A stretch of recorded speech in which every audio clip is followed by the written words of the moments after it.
mother. Hey guys, this is Jody, and this is the Whiskey Rebellion Barcast. And we always start off with something silly, and of course this time it was Marky Mark and I acting like a fool, mostly me. But anyway, hey, we don't really have a true set topic tonight, so I'm gonna tell you what we're gonna kind of throw out there. We're gonna talk about under 30, probably some shenanigans. We're gonna talk about some Woodford, probably some more shenanigans, and then we're gonna have a section that's called banter, which equals shenanigans. So maybe there is a topic here, but none of it might be interesting to anyone but us. But anyhow, so guys, welcome to the show, everyone. And hey, Tom, tell us what you're up there drinking, and welcome to the show. I totally forgot I changed my name. I was like, who the hell is Tom? I had to do a loop, and I was like, this is only my first drink. Good evening, everybody. My name's Tom. Nice to meet you.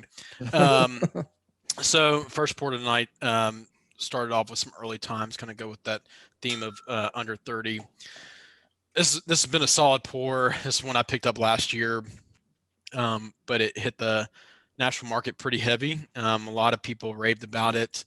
You also had some that spoke very poorly of it, but it is a very good quality pour for the price point. 100 proof, you can't go wrong with that. So that's what I'm starting the night off with, and I have a couple setting back here. I'll get to in a little bit, but good evening, everybody. Cool. Hey, the Godfather, man. Welcome to the show. I'm glad to see you're like becoming a fixture on here. I love the Godfather. And anyway, it took him a while to get him to come out of his shell, but we're glad it did. It did. He had to make sure we weren't like, I don't know, some crazy like American like Taliban crew that does videos, and at the end of the day we're chopping off, I guess, bourbon heads or something. I don't know. Thank you. So tonight I'm drinking Ezra Brooks 99. It's basically their it's 99 proof. That's so good. It's got a really nice flavor to it. It's cost me around $21.50, probably 23 out the door. Got a little vanilla, little nutty flavor to it. It's got a medium finish with a very nice minty finish to it, almost like a mint leaf. So it'd be a nice Kentucky Derby drink. Absolutely. I like that. Dig it.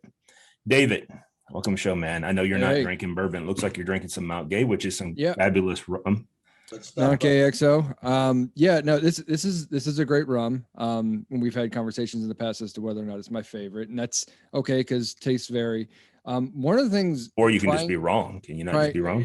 No, because it's subjective opinion. You can't really be wrong about your favorite like flavor of ice cream, right? It's not a wrong choice. Oh, there is a wrong choice. Yeah, and you usually pick it, so that's okay. But one of the things, and this is what I know why you like this one better, is because this is, I guess it's finished in whiskey, bourbon, and cognac casks, it says, and I guess they blend that together, and you do definitely get the cognac in particular on the finish, and you do get some of the whiskey and bourbon, like the oaky spice in the middle, mixed with like the normal fruity notes that you would get from a normal rum or your typical rum. It's less sweet. It's definitely not dosed, or at least not nearly as much as other rums that I've had. So if you drink it like side by side with the Zafra, which everyone knows is my favorite, it's like it's not nearly as sweet as Zafra. So it's like it's almost kind of bitter by comparison. No, it's just its own thing. But it's really good. So cool. I give it a higher endorsement even than the last time I had it. So that's what I'm bringing tonight, guys. I had no idea that it had the cognac in it because I absolutely loathe cognac, as I've been trying to give away on our show for many months now, for over a year. Next time, just the finish is the only place I really pick it up, and you get some of that cognac right in the end. It was almost cloying, but not quite. And I'm like, well, what the hell is that? And then, and I happened to look on the bottle. It's a cognac. Duh. It's almost like a dunk. Of course, that's what it was. See, when I wonder if it's because the barrel taste on it is so profound that I just completely missed the finish of the cognac. It hits you up front. It goes through so many different changes on your palate. from the very front. You get the spicy, you get almost a little bit of bitterness, and then you get the fruit and then the spice. And then right there on the end, there's that cognac just sitting there, and it lingers, lightly enough, but it's enough to be noticeable for sure. Cool. I see Mark's nod of approval, and I feel like I'm doing a good job. Speaking of which, Marky Mark. We love Mount Gay. What's up, my brother? So I am sipping Four Roses. I just opened this about 10 minutes ago. But this is, as I mentioned, this is probably my favorite distillery. You said that last time, yeah. It's funny because I get quite a few inboxes a week. And so I actually had one yesterday or the day before. It says, "You always talk about Four Roses, but I never see you drink them." Okay, so there we go. Trust me, I got you just told that person to shut up, didn't you? Pretty much. I got about 4 or 5 empty bottles. So, maybe one day I'll show some empty bottles. But yeah, I love Four Roses, and of course, can never go wrong with this. I'm with you. Rob, welcome to the show, man. What are you having? Cheers, gentlemen. I am. It was a long day at work today. I didn't know if I was going to make it tonight, so I came home. I'm just doing a little mix. I'm doing a little baby Saz with some Coke Zero because I'm afraid if I start drinking it straight, it could be an ugly night. So we're just going to do a little mix tonight. Okay. Well, do you have your belt on? So if you need to, you can strap yourself into your chair like that one time yes, before. I do. I'm good. I'm good. That was probably one of the most epic shows. That was super entertaining. It was hilarious. All right. Before I go and tell you what I'm drinking, I want to give a shout out to Billy and all. He's not going to be on the show tonight because he's got a personal issue going on, but we send him all of our prayers and thoughts or whatever we good gracious and towards his direction. I'm sure he's all good. He told us he was, but he's a fixture on the show, and we're missing our big black teddy bear tonight. Anyway, good to yourselves, boys. Be good to yourself. Yeah, be good to yourself. So anyway, and if we'll find out if he really listens because I referred to him as a specific item. Anyhow, I'm having 2 different Woodfords tonight. I picked this up today. It's the Master Distillery or Master's Collection Batch Proof 128.3 2020 edition. I will tell you, front end, a lot of oak, a lot of the typical things that you get from Woodford's. Some people get chocolate. I don't always get that, but it definitely has the vanilla, the caramel, and then a spice to it. And then your finish off is it starts with oak and ends with oak for me. And then I'm comparing it to my favorite Woodfords that ever came out, which is the brandy cask finish. Which I can't say enough about this. This right here, it's hard to find. I don't think you'll ever be able to find it again. That's the reason why there's that much left in it. But solid pick. Price point on both of them are a little bit high, in my opinion. But they are both pretty higher proofs. I think this one right here is 90.4, but it has a really sweet, almost like a fruity taste to it. On the finish, a lot of dried fruit as well. With the you can definitely taste the brandy that comes out in it. The brandy, what's cool about the brandy is it hits right here on the back of the throat and it just stays there, and it's almost like it puts a lather of like cough syrup on it, but cough syrup you like. So I don't know if that's a good example or not, but that's the way I feel about it. Melvin, welcome to the show, man. Good to be here. Well, it's good to have you here again. Have you already poured yourself something to drink? And if so, what are you drinking? Okay. A shot of straight rye whiskey. Never heard of it. Never heard of it. I was actually turned on to this by had never tasted it, but was recommended. It came highly recommended by a couple of people. So they said it had gone away for a while and it just came back. So I give it a try. I'm gonna tell you, probably out of a 1 to 10, I'd probably give it a strong 8. It's a very nice. it's a rye whiskey. Very solid pour. As a matter of fact, I'd probably easily buy a second bottle. It's in the price range. I think it's around $65-$70. So but it's a very, very, to me, easy drinking whiskey, bourbon. So cool. So real quick, so we got to hear some of your backstory. So you like to ride motorbikes. So what is your ride, and tell us about it? Have a fairly new Harley Davidson, all blacked out. Which one? It's my Street Glide. Ah, I like street Yeah. rides. I love to ride. It's my passion. If I'm not working, I'm looking somewhere to ride.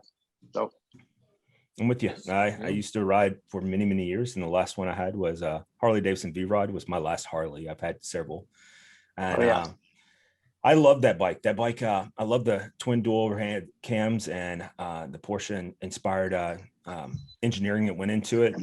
The bike had a lot of bottom end torque and that fat tire, and with my ass, it looked great. So anyhow, so let's talk. Let's drink that mental image out. All right. I wouldn't want anybody to do anything other than blink so they can have it in their spank bank. Anyhow,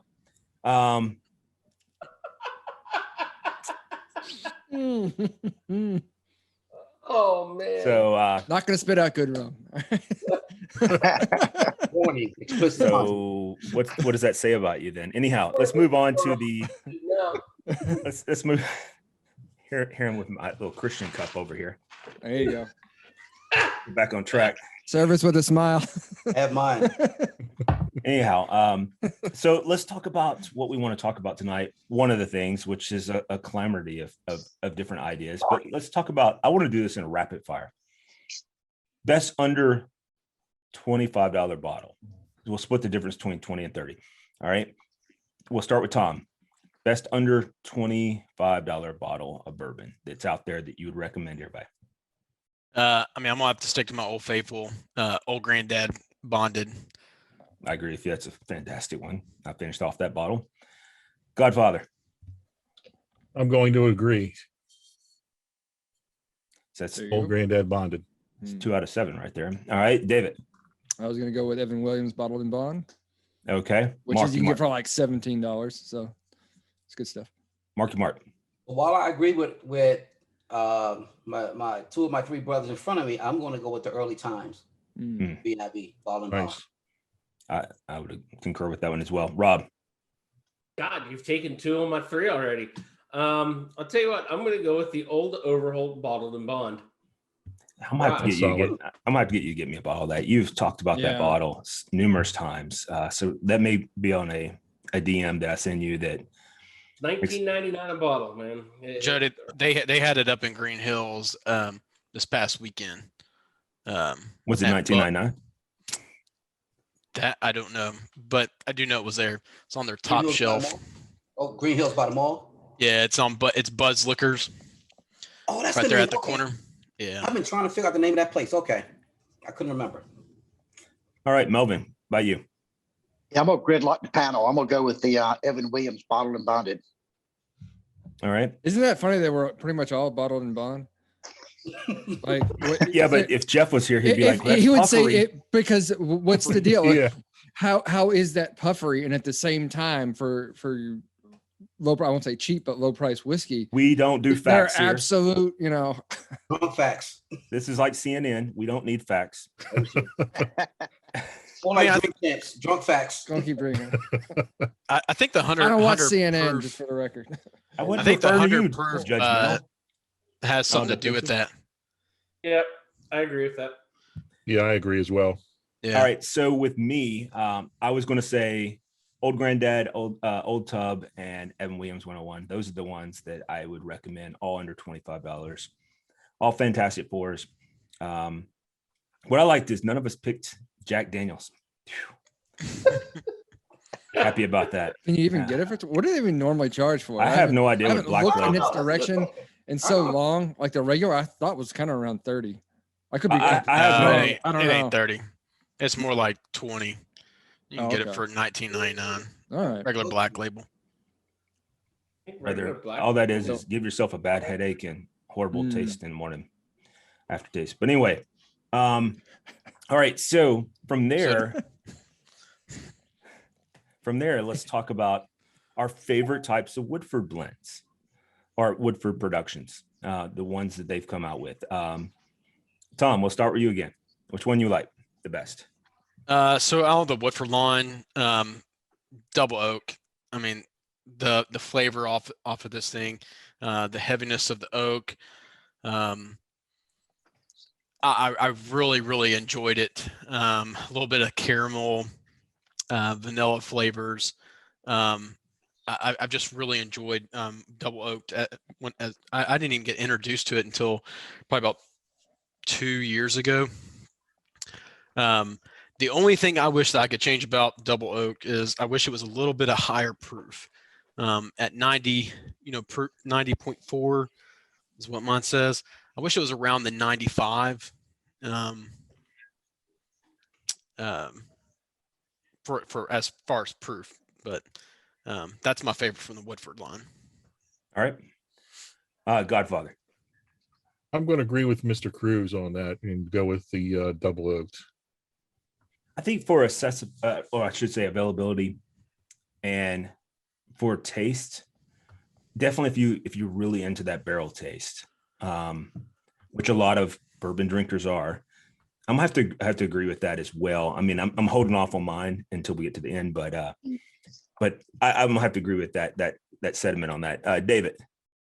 And hate to copy everyone up, but the one I was having on the last show was a double oak store pick that I had, the one from Bestsellers, Wine Cellars, whatever it is, up here in Murfreesboro. And I don't have a vast experience to compare it to, but I've had the Kentucky Derby, I've had the regular. I've probably had just regular double oaked at some point, but like that one for me, that was it. But probably not vastly different, if I were to really guess, than the regular double oaked. Hey, Tom Cruise, do you get a lot of smokiness off of yours? Yeah, I think that's from the oak. Yeah, definitely. Okay. I was just curious about that. Mark. So my favorite Woodford is actually Woodford Wheat, the kind of a fuchsia label. That's damn good. And that's I think it's about 102, 104 proof. But that's really good stuff. Double oak will be my second, but that Woodford Wheat, yeah. Mark, what's the price point on that? It's cheaper than regular Woodford. I want to say somewhere between 28 and 35, but I could be wrong. I've seen it. I don't typically buy it, but I have seen it. So I feel like I need to look for that one. The weeded ones always stand out to me. They just such an interesting flavor profile, and the variation from their kind of standard bourbons. Rob. I'm not a big Woodford guy, so I mean I've had regular Woodford and double oak, and I would have to go double oak. All right, Melvin.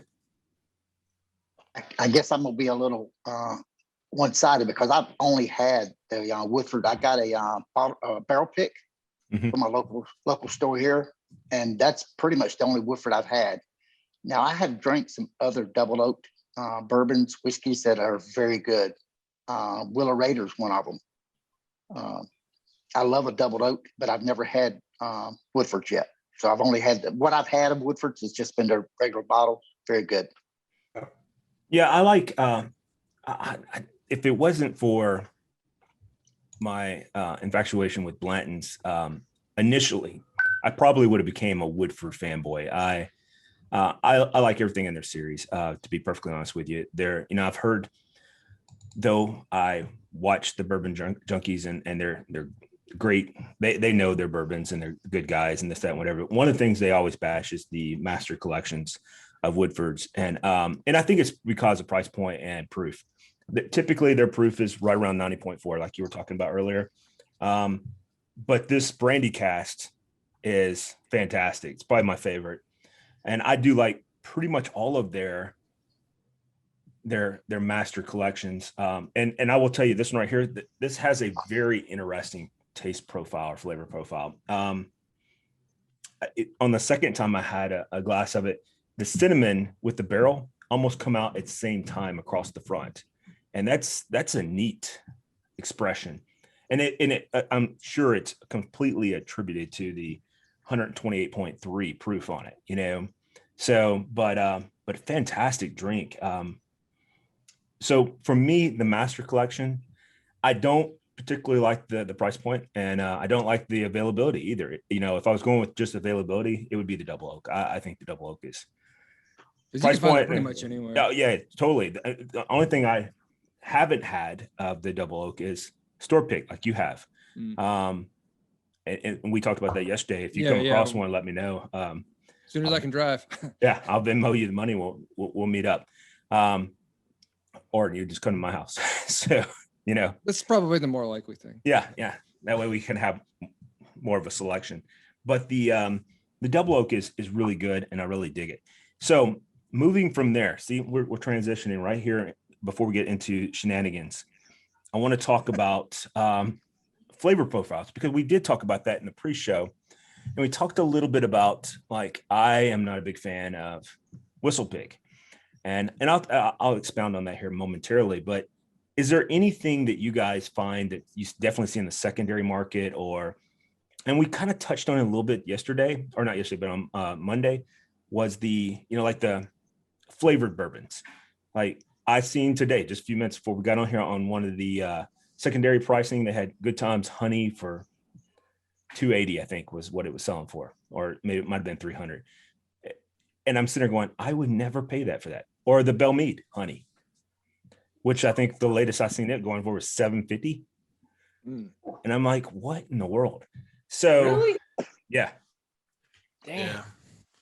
Yeah. The cheapest I'd seen it was $11.99. So you see what I'm saying, though. So like, I don't get it. The honey's probably gone up closer to what Melvin just said, but the vanilla, Jody, is the one that they just released. That one is what I've been seeing at like the $700 to $900 price point. Okay. Either way, you're never going to get that from me, because I'm not a flavored person. But are there any profiles out there that you just avoid? We'll start with Tom again. So I used to say I wasn't a big rye guy. Right. I don't even know where that came about. I think maybe someone said this was a rye whiskey and I may not have liked it, but I started realizing that, hey, some of the ones I do buy often are actually ryes. But the more I've, just kind of sipped on my own, I kind of tend to stay more towards wheats. Larceny is one of my kind of house favorites. It's what I keep in my decanter. Woodford wheat is great. But when it gets to, I think you can get to a point where it's almost too grainy. You get, a lot of, it almost, tastes like you have a mouthful of hay in your mouth. It's so grainy. There's a few out there like that. Baker's 7-year was almost like that for me, but it was at the just brink of it where I was like, this is actually pretty good, but anything over just a tad bit over that, I'd have probably not liked it. But the heavy grain is kind of I will typically stay away from. I dig. Godfather, what about you, man? That's a hard call, but I'm going to say a lot of the ryes, especially when I got started on them, it was the OBSK formulation from Four Roses. Mm-hmm. That was hard to swallow. No pun intended. It was just so rough. Had a lot of, it just hit you right at the front end, and then the whole way down, all through the back of your mouth, it just hit you the whole way, and it was just spice. And I still to this day have a hard time with the OBSK formula. So that brings up another question. Do you think most people, and then we can answer this as we're still going with our flavor profiles that we strictly try to avoid, but do you think most people go towards the ryes because of the higher proof? Because typically they are higher proof. Typically they are, but they also have flavor, and OBSK just seems to be one-dimensional to me. I'm with you. Whereas let's say the Willet 4-year, the green top. Mm-hmm. I love that one. That's a good one. That's one of my favorites. That's very good. Yeah. And for the price point, it's around, I believe it's around $49 to $55 out the door. Right. And it's much better than the Four Roses OBSK formulation. Chuck, you said the four-year green top? Yeah. Yes. David, what about you, man? Really, for me, I think, and this is changing for me, and it is kind of echoing what other people are saying, that I have historically tended to shy away from ryes because of early experiences. You know, like Tom. I keep want to call you by your real name, but then I see Tom Cruise on there, and I'm like, which one is it? I'm just gonna go with Tom Cruise. Screw it. Early experiences with rye whiskeys being like, oh yeah, you know, it's higher proof, you know, it's more of a, a stout whiskey kind of thing. And just not caring for it. Never looked at it that way. That's a neat way of like doing the flavor profile on it. It's like a stout, yeah.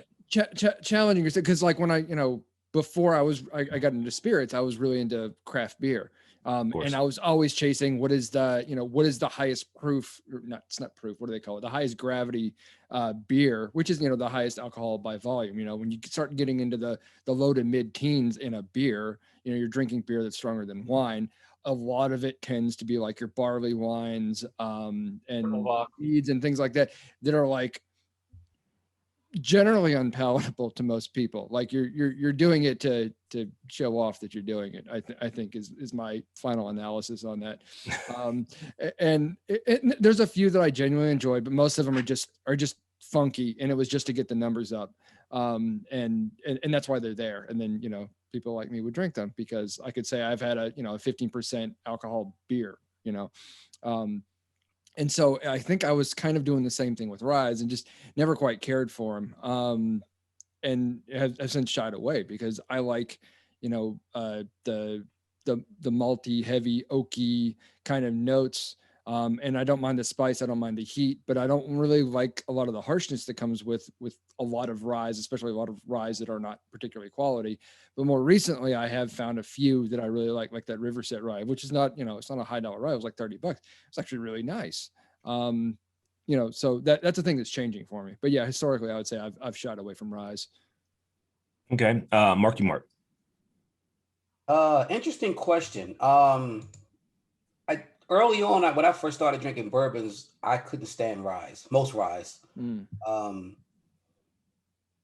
It took me, I think Four Roses helped me like ryes because initially with rye, all I tasted was medicine. I didn't get spice. I just got medicine. Shit just reminded me of Tussin. It's like Chris Rock, just Tussin. Just Tussin. But I think typically now, when I find a bourbon, if I did a blind tasting, what I've discovered is that I'm not always a fan of high barley bourbons that have a high barley content.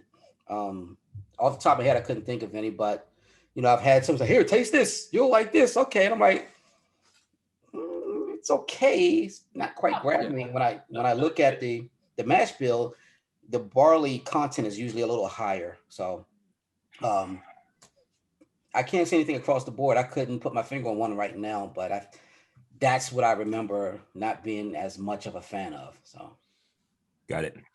Rob. So, there's more things that I look for than I don't look for. If I'm drinking something, I don't like things, and occasionally I'll find, off the top of my head, I can't remember the names.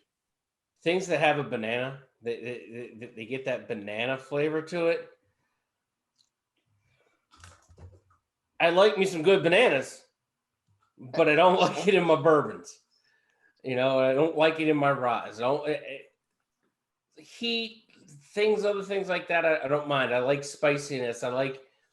I really look for, and I think I mentioned in the chat last night, whatever, I was drinking that Baumburgers and getting a lot of that heavy cherry flavor, that good heavy cherry flavor on the finish, that dark cherry flavor that I love. Those are the things that I look for. But yeah, if I'm getting banana out of it, chances are I'm going, yeah, okay, I'm passing on it. Dig. I'm writing down something. That's all I was doing. Rob, can I ask you something? Do you? I know Mark's a rum guy, and I know Jody occasionally dabbles. But do you ever get into like your dark rums or anything like that, or is that really just not your bag? Because a lot of times, because you say you don't like the banana very much, and like that's have banana, banana and vanilla and things like that, and other kind of sweet and fruity flavors, come out in a lot of rums. If that's not your bag at all, then I could see why you would stay away. But I was just curious if you ever dabbled. early on, I was, early on in my young drinking career, I Our careers. How's it paying? How did you get that job? And I'm not getting paid for it yet. Yeah, right. who was into the Someone talk Myers to me about that. To do what? Myers dark rum. dark, Uh-huh. and he drank just a shit ton of it. And he did the dark and stormies with the Myers and orange juice, and yeah, I had a few of those one night, and yeah, I'm not in a real rush to go back to rum. Stay away from Bumbu. Well, Yeah, we can talk about that on a different show. I actually like it but the problem with it is it's so easy to drink. Definitely if you like banana pudding.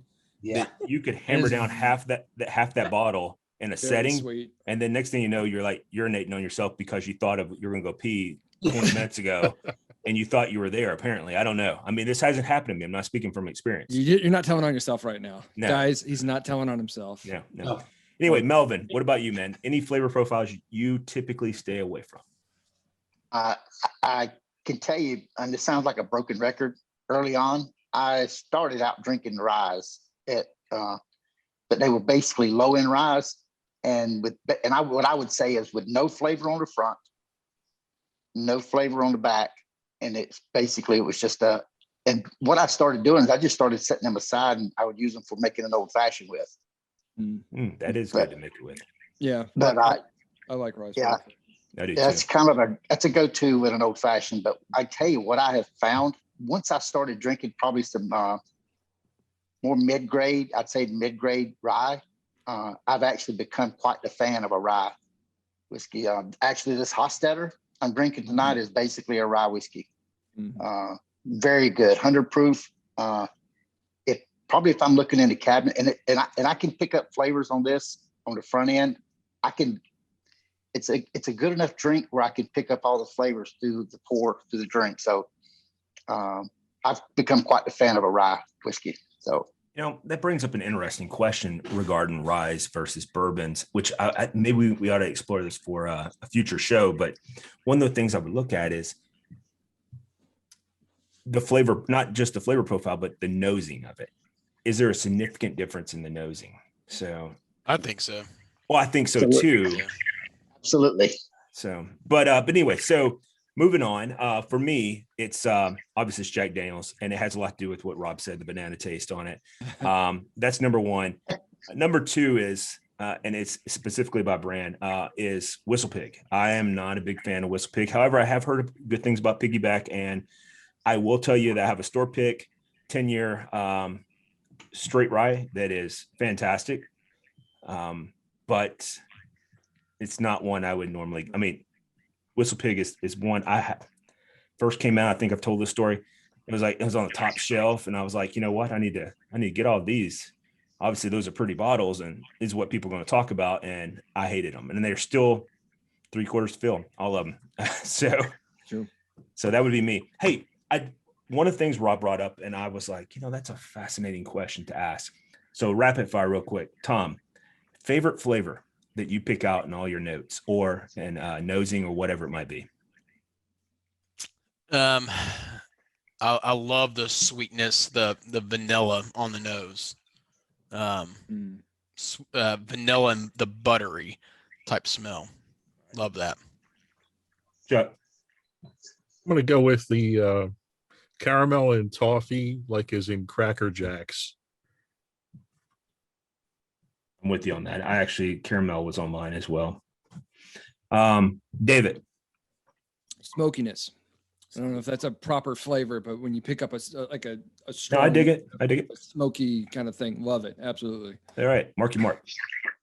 That like you said, Cracker Jack, that buttery caramel. Mm-hmm. That's just That's why I love those Maker's Mark, those wood finishes. Yep. Rob? Toasted marshmallow. I said that last night, or not last night, 2 nights ago when we were on the show before, that what was I talking about that has that marshmallow taste? You get that smokiness from a toasted. Yep. Toasted marshmallow. Oh, that's what I was talking about. Elijah Craig. Elijah Craig. That's it. Yeah, the toasted barrel. Yeah. you get that kind of a marshmallow, like you just had it over a campfire, and you know, Those and were it's last sip last night. yep. So I dig it. So toasted. All right, Melvin. I guess no surprise since I like the rye. I'm a big fan of the cinnamon spice. I love that smell, that flavor. Right. I'm going to ask a question though. When you guys mentioned the toffee, caramel, what bourbons would carry that flavor?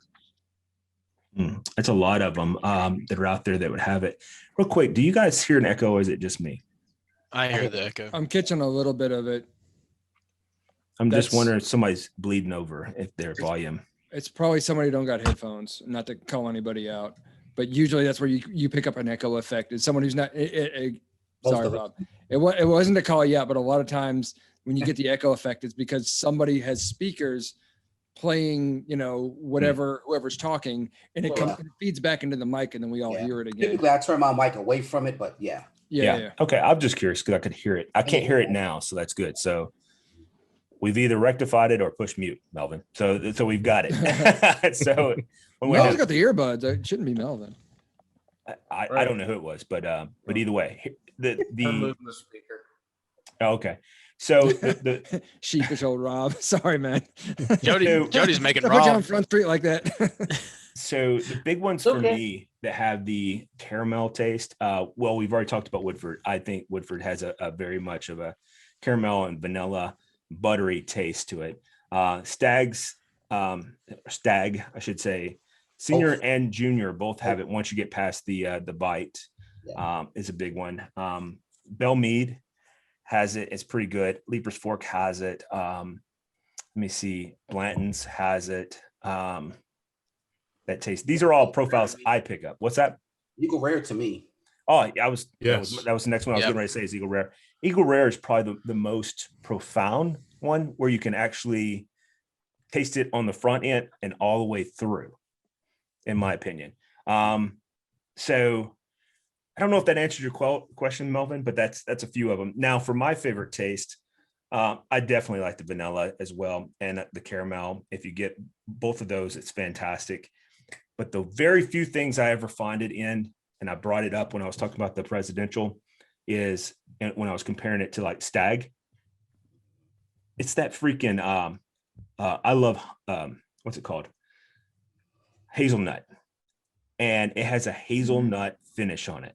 And that finish, because it makes you feel like you just had a nice, really strong, feel good type of coffee at the end. And I like that. So that would be me. All right. Hey, listen, guys, we covered everything plus a few extra things. Man, right on it. I was taking notes. So yeah, Hercules. But anyway, so now we got time for shenanigans, Tom. So what do you want to talk about? Since that was your pick. Your topic pick was shenanigans. So, well, since we've kind of like hit on the rye, the rye conversation. Getting there. Do you feel like a lot of people who have tried bourbon for the very first time and it was a high rye, that was probably the reason why they never turned back to bourbon again, because of the heavy spice, that kind of, fierce burn of the spice mixed with the alcohol? What are y'all's thoughts on that? Let me take this one. So 2 things with that. Number 1, yes. Because I've had people that, I've mentioned my first, I'm weird because again, I drink a lot of Tennessee moonshine. Shout out to my cousin Terry, Hardeman County, Bolivar. Yeah, every time I get there. You want to just give him his address? I mean, so that the police yeah, know where but to go. he doesn't live in Tennessee, so I could do that.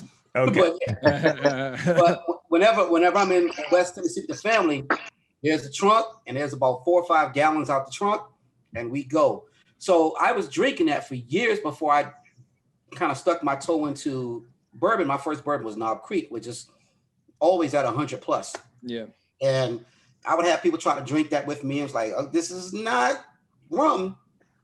It's like, just burn. And then I would have people that would say, like, yeah, I have quite a few rides from Pikesville to Whistle Pigs to Rabbit Hole, and they want to try the rye. So I'm like, okay, if somebody really wants to try a rye and I have a bottle near me, I would give them Baby Sass.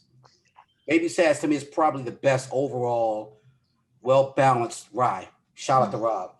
Anything else for your first time, if rye is your first in this, that's your first foray into this arena, you're just going to get medicine.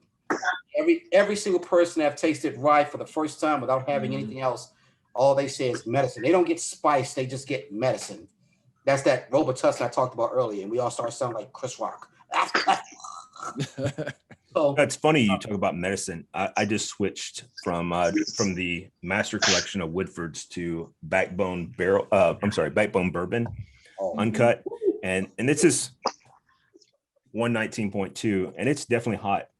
Yeah. But when you compare that to, and I don't want to knock Backbone because I actually like Backbone Bourbon, it's pretty good.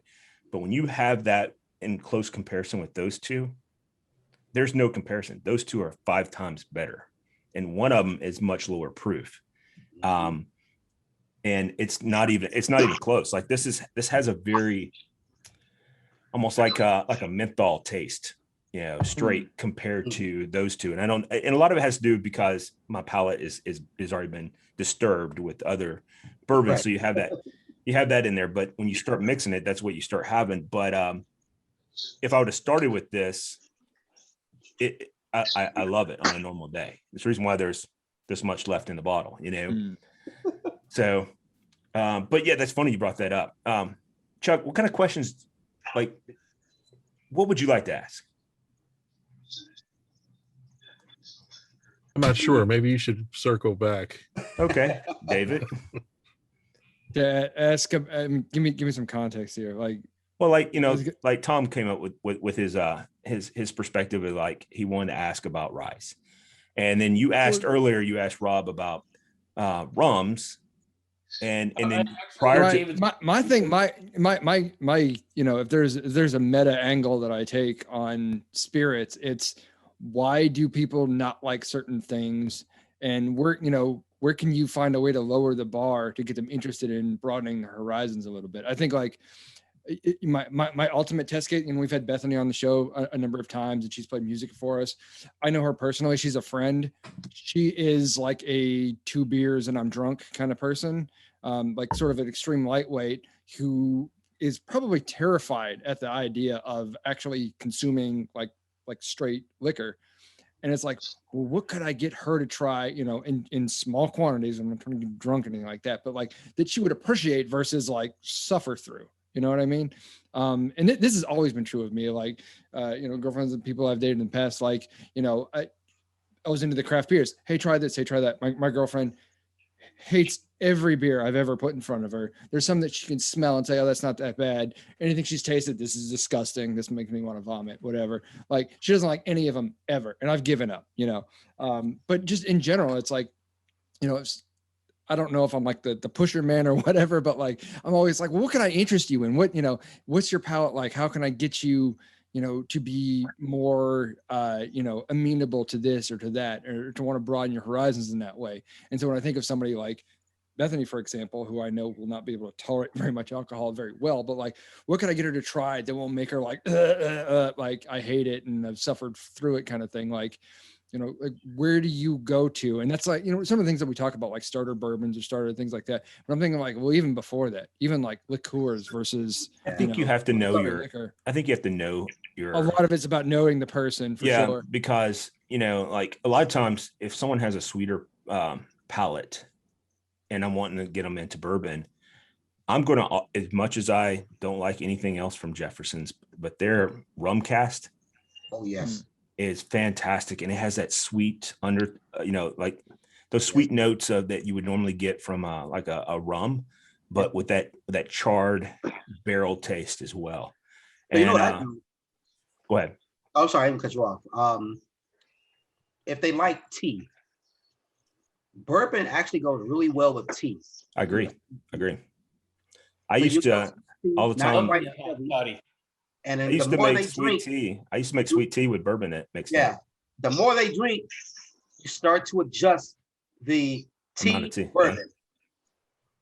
And then before long, they don't want the tea anymore, or not as much tea. That's kind of been a trick for me. and it's Back in worked. high school, we called it hunch punch, and that was to get with the girls. What about anybody else? What do you have? You know, I hate to say it in this group, but my wife, she is a non-bourbon drinker. She'll taste and she'll turn up her nose.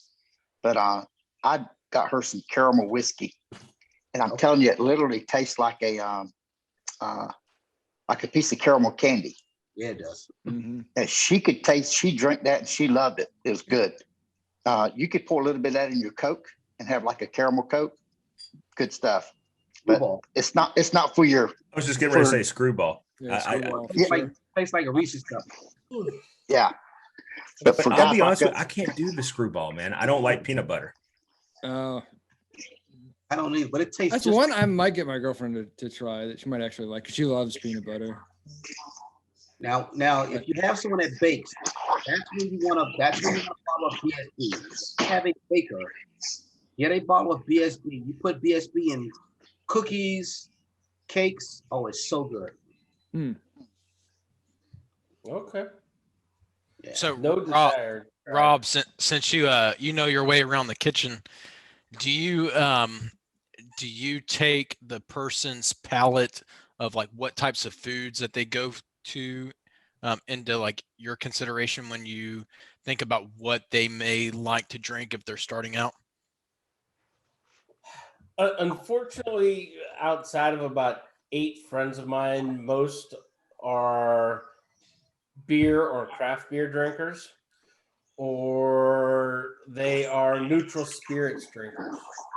You know, they like the vodkas, they like the gins, they like some tequila, that the really the cheaper stuff. You know, I know there's some really expensive tequilas that you can get different flavors from, but I'm talking like the Cuervo Silver, the Bacardi Silver in a rum, or those really light neutral spirits. It's hard for me to. I will take people's palates into consideration if I'm planning a menu. If I know, and I'm trying to do a pairing, right? So if I know my one particular friend is really into spicy foods, I'm probably going to balance that with something that's a little sweeter, because I don't like spicy and spicy together. I like spicy with a little sweeter. So it's kind of where I kind of veer towards. All right. So I want to ask one final question of everybody, since we could never get Chuck to engage in the shenanigans. Well, wait a minute. Hang on. That's Hang got a on. question. He's like, hey, wait a Shenanigans are minute. about I to got my happen. shenanigans ready. Go ahead. So my wife, she doesn't like bourbon. She's an Irish whiskey drinker. Oh, She thinks Scotch tastes like single barrel Scotch tastes like Band-Aids. So I've heard That's what people she call tells me. Scotch that. She's It's told me hilarious. that for That's years. funny. That is true. I actually can see where that comes from. That single malt Scotch tastes just like Band-Aids. I agree with It's the peatiness, I think, that a lot of times what might be described as a Band-Aid type flavor. But what I did do was I introduced her to Screwball. She loves that. She's probably on her 3rd bottle of that now. okay. And there's a new one, well, recent as of November, Southern Tier Pumpkin. you. It's a flavored bourbon, but it's made by the Southern Tier Company. They're heavy into beer, and basically it tastes like pumpkin pie mixed in with bourbon. It's very Okay. Wait, I've had that beer from Yes. Southern Tier is a brewer. Yes. Yeah, the company does beer. You're saying they make spirit as well? Oh, they make It's like plenty a of them. pumpkin infused flavored whatever. Yes, and kind of thing. and it Wow, I didn't know that. And it tastes like they just dumped a bunch of flavoring You into thinking the of bourbon. Southern Tray? No, it's Not Southern Tier. Southern Tier. Okay. I've had a lot of Southern their Tier. beers. They make good beer. Yeah. Wow. So she likes that as well, but I'm not sure she's ever going to become a fan of, say, Ezra Brooks or Jim Beam Mhm. or any of the others. Hmm. It has to be flavored. the Southern Tier stuff. There's a brew house in Pittsburgh, so I sampled the pumpkin bourbon. That's it. I sampled their regular bourbon. Their regular bourbon is way too young. It's only a 2-year. And they have another flavored one that they did in their spirits line. But they've got like 3 spirits out there, and I mean their beer line is, I'll bet they have 15 to 18 different beers out there that are, you know, either available at their brew houses or in most major markets in there right now. They have a new one out now. It's a flavored bourbon, cinnamon spice or apple spice. Nice. For fall. Yeah. For white girls. Yeah. Well, when he started this, that's exactly what I thought. You're welcome, Hey. everybody. White girls and Jody. I like that one. pumpkin spice. We're here. I ain't gonna lie. I love pumpkin spice. I think it's freaking fantastic. So, hey, Jody. So once Please the call fall him comes basic. back, Please call- Jody, you know please I'm gonna call send him basic. I'm gonna send everybody some pumpkin bread out. Okay, I like pumpkin bread. I'll hammer Remember it the one down. I sent you? How'd you like that one I sent you? I liked it. I loved everything you've sent me, So I'm gonna send those except for out. the cigars, which I still have. That I'm just That's waiting all on right. somebody. Hey, Mark, that one you sent me is gone. It was excellent. Dude, I haven't tried none of it. it's ever been here for a whole day. It's made it from the time I got it out of the box, and I left it there thinking, well, the family will like this, and then I only got one piece of the first time, and I was like, well, them sons of bitches. And so You gotta this hide that last stuff, time man. was last time I cut myself off a couple, and I was like, yeah, Yeah. So September, I'll make sure everyone gets some in September. cool. Fantastic. Mark, All right. Mark, I like mine with a little cream cheese icing. This one here. See, When you I did that, love it's over there. I love a pumpkin. Yeah, you just bread. pointed at Rob like he did something. you really want me to add icing to your bread? No, please no. I'm gonna pause there. Don't add it to mine if you don't Yeah, mind. I'm good, man. I'm good. Again, Fine. parental discretion is advised. Mark, if Al it's Gore's that wife right thick, there. my wife's a nurse Oh. practitioner. We'll call in a consult on We that. got to. It'd be bad if you got fixed and then got pregnant. So Jody, don't put that bad juju on me, man. Put that evil on me, Ricky Bobby. I've did Don't that put that before. on me, brother. Put that on. I'm still trying not to sneeze around this household. I tell you what, man, when I asked your wife, when I told her about that story that you had told us, and she was like, it was like 30 minutes. I was going for like 30 minutes. And I come back, and the way he told the story, it sounded like he had them all day, the kids. And she was like, it was like 30 minutes. It wasn't that long at all. And then she said, I watch them all the time. And as soon as I came back home, is what she said. She said, he already had a list out and had said it or had called for a consultation in 30 minutes. He's like, nope, not going to happen again. Chop them Done. off. Just take them. Done. I'll donate them. Who needs them? Just take it. I was talking to my son-in-law last night. Well, there's the And- shenanigans I wanted. My 5-year-old granddaughter, I could hear her in the background doing, "Daddy, come on." And I said, "Justin, you better go, because that's the way it's going to be for the next 20 Forever. years. Get Yeah. used to it, Yeah, brother." forever. He's like, I know. She's only 5 and I'm getting it. Uh-huh. Just wait till the perm comes around again. So when she's 5 now, so it might be until she's Are in you college. still lamenting that? I mean, you got pictures now. I can't show it on here though, because that wouldn't be appropriate. I know. But But you have evidence you can use against him 10 years from now when he. oh, reports. absolutely. Have you seen the picture? Come on. Yeah, we've all made those fashion choices at some point in our lives. I'll bet.